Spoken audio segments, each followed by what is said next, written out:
पहली बार लड़की आई ससुराल से मैके, लड़का के कान में कुछ कह रही है। लड़का के कान में क्या कहा वो आपको सुनकर कह रहे थे।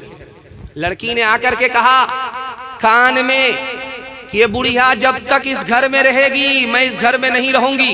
इस बुढ़िया को निकाल करके जंगल में फेंक दोगे तभी मैं इस घर में रहूंगी। लड़का तैयार हो गया, जोरू का गुलाम, ये कौन सी मुश्किल है।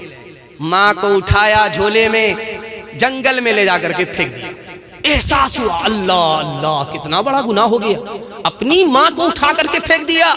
बीवी के चक्कर में एहसास हुआ अब कैसे उस माँ का सामना करे। मुंह में कपड़ा डाल लिया, कपड़ा डाल करके भेष बदल करके माँ को देखने के लिए गया कि जंगल में फेंक दिया, पता नहीं शेर ने तो नहीं खा लिया। माँ के पास जब पहुंचा तो माँ रो रही है। करीब जाकर के नहीं बताया कि मैं तुम्हारा बेटा हूँ, करीब आकर के कहा कि ओ बुढ़िया क्यों रो रही हो। कहा कि मेरे बेटे ने मुझको बीवी के चक्कर में घर से बाहर निकाल दिया। कहा मर जाने दो उसको, बद्दुआ करो, रो क्यों रही हो। कहा रोने की वजह यह नहीं है कि मेरे बेटे ने मुझको घर से निकाला, बल्कि मुझे जंगल छोड़ करके जब वो अकेला गया है तो जंगल से गुजरा है, कहीं शेर ने मेरे बेटे को हमला करके खत्म तो नहीं कर दिया, इस पर रो रही। मर जाने दो उस नालायक को, डूब जाने दो उस नालायक को जिसने माँ को उठा करके फेंका। कहा ये बद्दुआ आम औरत कर सकती है, मैं उसकी माँ हूं, मैं उसको दुआ ही दे सकती। बेटा बीमार पड़ गया, चारचित हो गया, न उठ रहा है न बैठ रहा। जवान बेटा, माँ आकर के पांव दबा रही है, खाना खिला रही है। बीवी आकर के दवाई पिला रही है। 1 महीना हो गया, 2 महीना हो गया, 1 साल हो गया, उठने का नाम ही नहीं ले रहा। एक आदमी आया, बीवी से पूछा कैसा है तुम्हारा शौहर। का मरता अभी नहीं है कि जल्दी से मस्जिद के माइक से जनाजे का ऐलान है। इसके कान खुले हुए थे, इसने सुन लिया। इसने लोगों से कहा कि लोगों जो ये कहते हैं कि माँ से बढ़ करके बीवी है वो गलत कहते हैं। मैं जवान, मेरी बीवी जवान, खिदमत करते करते मेरी बीवी उकता गई, लेकिन माँ मेरी उकताई नहीं। लोग गलत कहते हैं कि बीवी माँ से बढ़ करके होती है, माँ के बराबर भी नहीं हो सकती। रात में छापा पड़ा, एक मालदार पकड़ा गया। इनकम टैक्स वाले ने कहा क्या कमाते हो। उसने कहा सिर्फ 1 रुपया, सिर्फ 1 रुपया, सिर्फ 1 रुपया, मैं सिर्फ 1 रुपया कमाता हूं। कहा कैसे खर्च करते हो। कहा कि 4 आना अपने ऊपर, 4 आना कर्ज में, 4 आना कर्ज चुकाने में, 4 आना दरिया में। उसका सर चकरा गया अफसर का। कहा तुम्हारा इनकम टैक्स हम माफ कर देंगे, तुम इसका फलसफा बताओ। उसने कहा 4 आना अपने ऊपर खर्च करता हूं, ये तो समझ गए। कहा ये समझ गया। 4 आना कर्ज में देते हो, ये नहीं समझा। कहा छोटे छोटे बच्चे को खिला रहा हूं, अभी कर्ज दे रहा हूं, जब मैं बूढ़ा हो जाऊंगा ये जवान होगा, मेरा कर्ज वापस करेगा। कहा ये समझ गया। कहा 4 आने से कर्ज चुकाते हो, ये नहीं समझा। कहा मेरे बूढ़े माँ बाप हैं, उनको खिलाता हूं, उन्होंने बचपन में कर्ज चढ़ा दिया था, अब वो मेरे मोहताज हैं, उनका कर्ज वापस कर रहा हूं। कोई बेटा सर उठा करके ये नहीं कह सकता मैं माँ बाप को खिला रहा हूं, माँ बाप का खिलाया हुआ वापस कर रहा है। और उससे पूछा कि भाई साहब ये तो बता दो कि 4 आना जो दरिया में डाल रहे हो इसका क्या मतलब है। सास ससुर को खिला रहा, नेकी करो दरिया में डालो, कुछ मिलने वाला नहीं है, जो भी मिलेगा ऊपर मिलेगा। माँ से बढ़कर कोई नाम क्या होगा, उस नाम का हमसे हक अदा क्या होगा। जिसके कदमा के नीचे जन्नत है, उसके सर का मकाम क्या होगा। हर चीज तो मिल जाएगी बाजार में, लेकिन बाजार में, लेकिन माँ बाप से बढ़कर कोई दौलत न मिलेगी। आंचल जो उठा कर के दुआ माँ तेरी कर दे, माँ तेरी कर दे। दुनिया हो या उक़बा कहीं जिल्लत न मिलेगी। माँ बाप तरसे है पीने को पानी, बेटा है राजा बहू फुलवा रानी। बुढ़वा और बुढ़िया पे कहाँ है ध्यान, हरे मुसलमान हरे मुसलमान। माँ बाप भाई बहन को रुलाए, बीवी को बाहर से लाकर खिलाए। माँ बाप भाई बहन को रुलाए, बीवी को बाहर से लाकर खिलाए।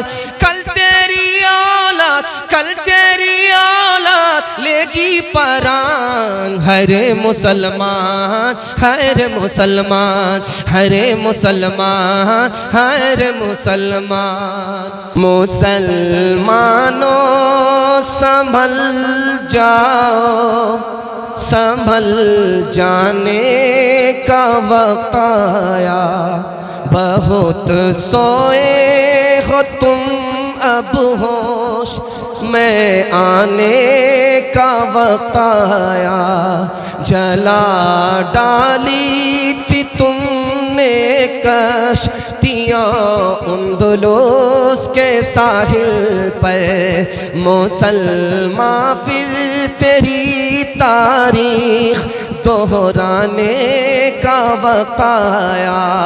जहाँ से 313 चले थे तुम मुसलमानों, उन्हीं माजी की राहों पर पलट जाने का बताया।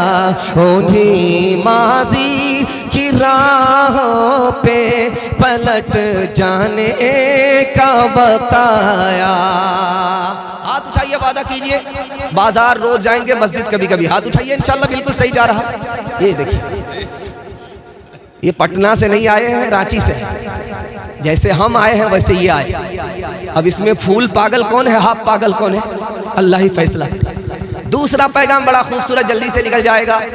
इस कुर्सी पर बैठ करके मैं आपको बयान सुना रहा हूँ, और सच्चाई ये है कि मुझको शादी में ये कुर्सी नसीब नहीं हुई। ये तो जलसे की बरकत है, ईदगाह की बरकत है, ये कुर्सी मुझको आज नसीब हुई। जिस कुर्सी पर बैठ करके मैं जलसा सुना रहा हूँ, इसी कुर्सी पर, इसी हिंदुस्तान की तारीख में शाहजहां बादशाह भी बैठा।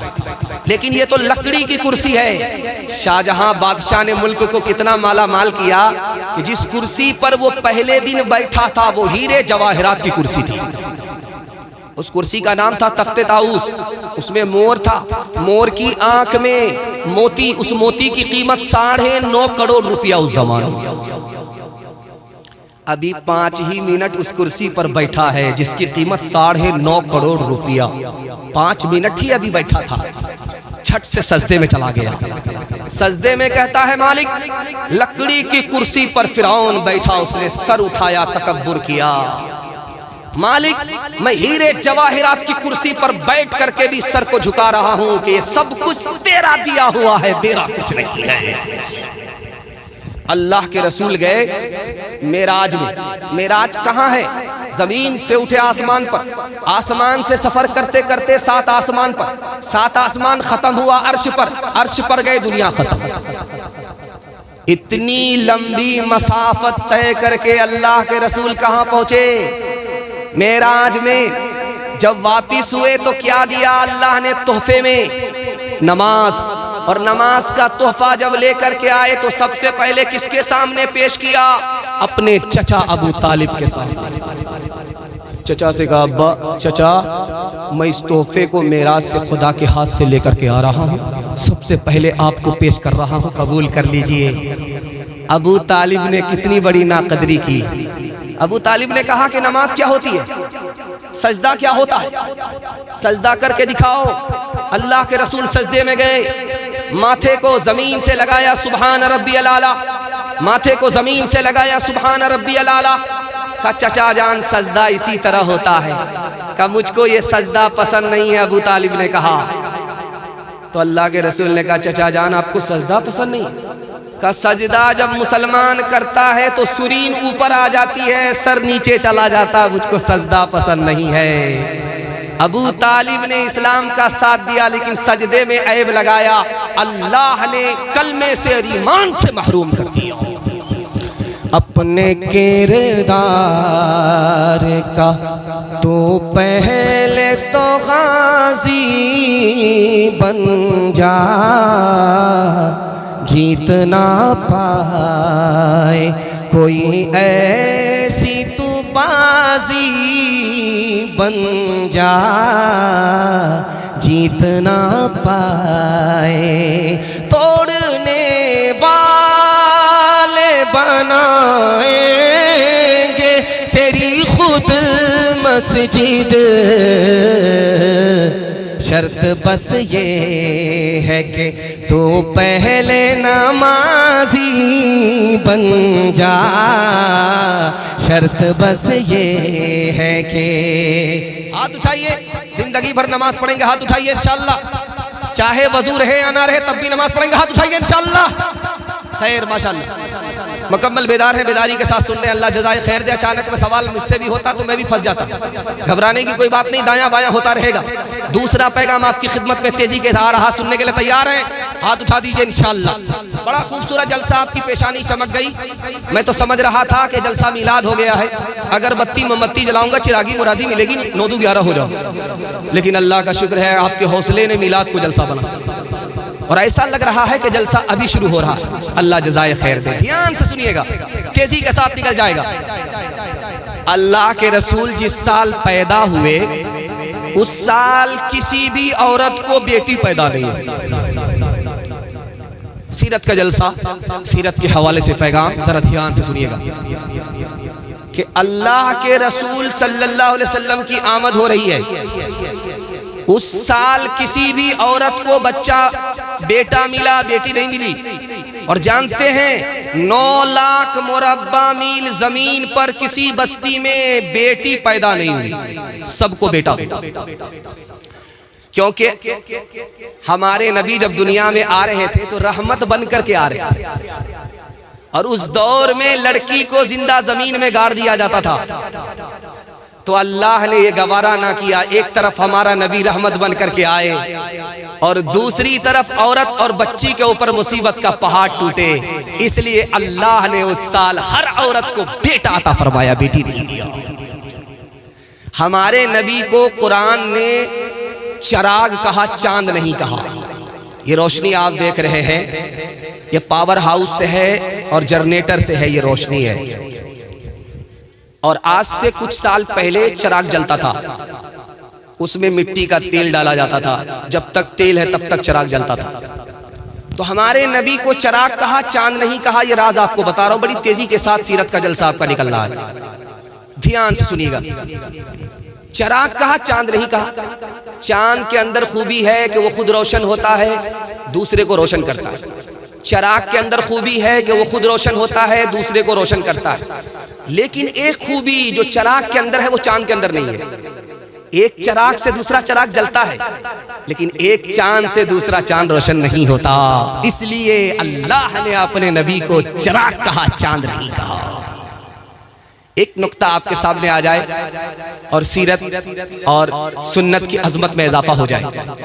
अल्लाह के रसूल ने जब उंगली उठाई थी चांद की तरफ तो उसके 2 टुकड़े हो गए थे, एक टुकड़ा एक तरफ, एक टुकड़ा दूसरी तरफ। लेकिन अल्लाह ने उस टुकड़े को मिलाया नहीं, अलग